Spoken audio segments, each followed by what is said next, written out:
What's up, guys? It's Tony with For Money. Welcome to the September episode of Curbside Treasure 2020, where I'm going to show you the $2,000 worth of trash that I found and sold this month. Let's do it.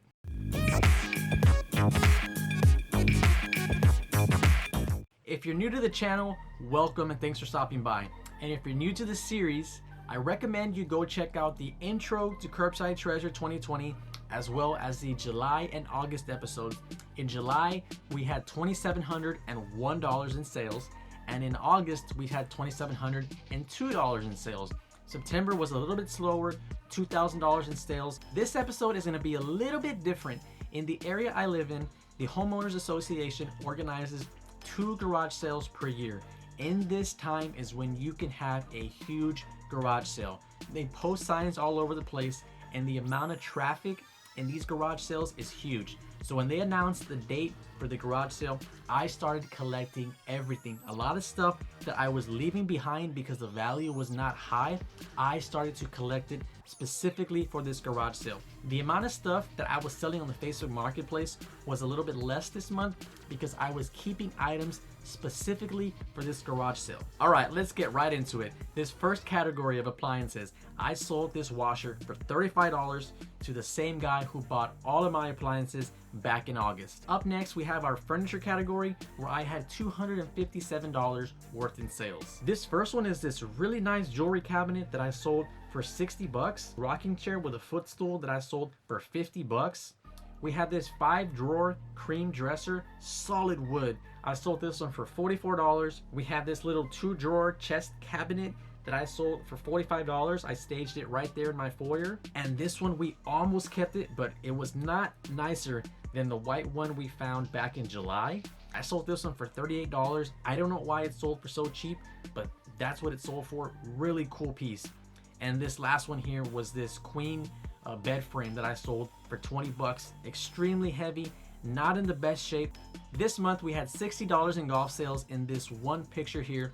It's these 3 Adams wedges that I sold for 60 bucks. I've got my own set of wedges, so I wasn't tempted to keep these. All right, in our category of kid-related items, we had $188 in sales.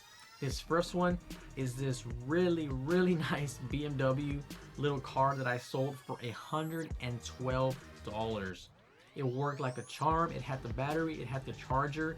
It was almost in perfect shape except for a little scratch in the side door. This next one is this traveling crib that I sold for $38. It had everything except the mattress, which you don't really want to buy used. This last one here is this Razor scooter that I actually took completely apart and sold as parts on eBay, and after shipping and fees I profited 38 bucks. This next category I'm just gonna call scooters.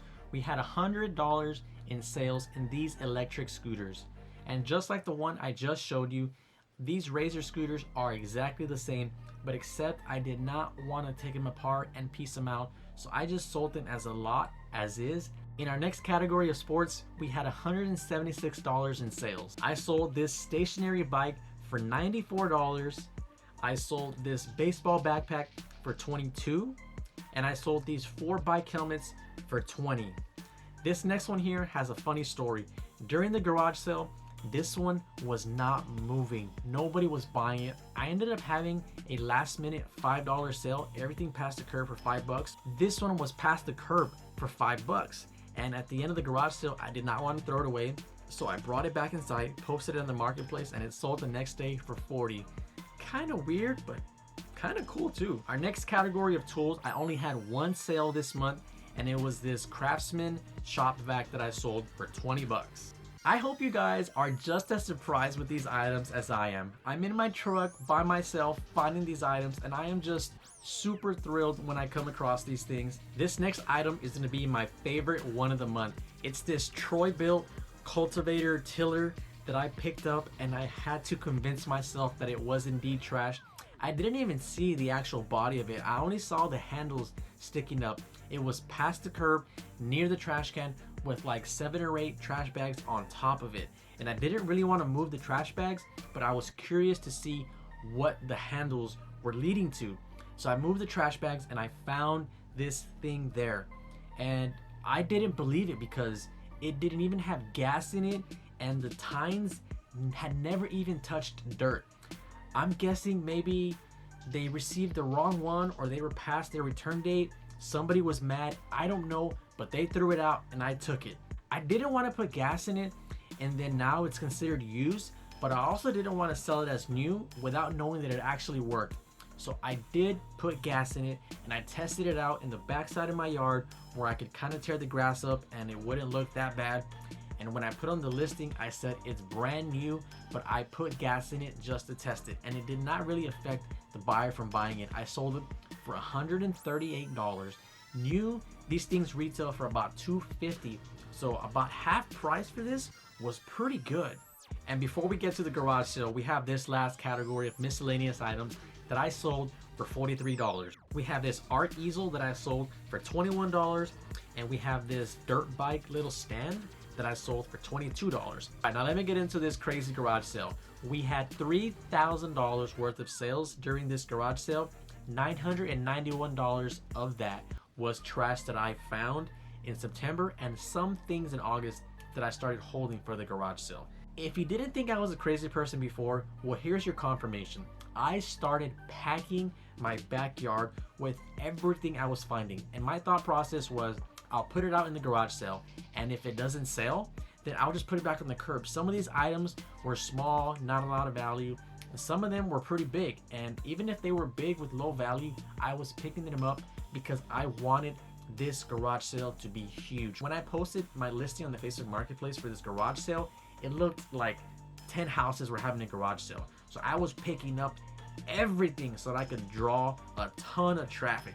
I had these cars, I had this furniture, I found this Keurig, I've got slides, I've got lawn chairs, I've got lawn equipment, bikes. It looks like I'm a crazy hoarder, but all this stuff was just specifically for the garage sale. I promise I'm not always this crazy. I promise you I'm not always this crazy. This footage was actually about 4 hours into the garage sale, so there was more stuff that you can't see here, but it was still ridiculous to think that all of this came from one house. Like, it literally went straight from my backyard to the front of the street, and people were shopping like it was a thrift store. Not everything sold, and some of this stuff I just put on the curb and posted a little free sale, and people were showing up to my house at 10:30, 11:30 at night, just picking up stuff from the curb. I wasn't meeting anybody, they were just taking stuff. After the garage sale, I promise my backyard was clear, but I didn't let it get that bad again. I had some people subscribe to my channel just after seeing the banner hanging in my garage.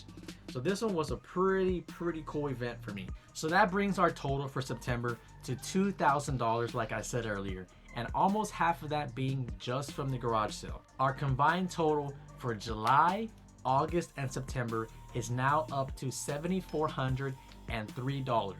All of this stuff was on the curb.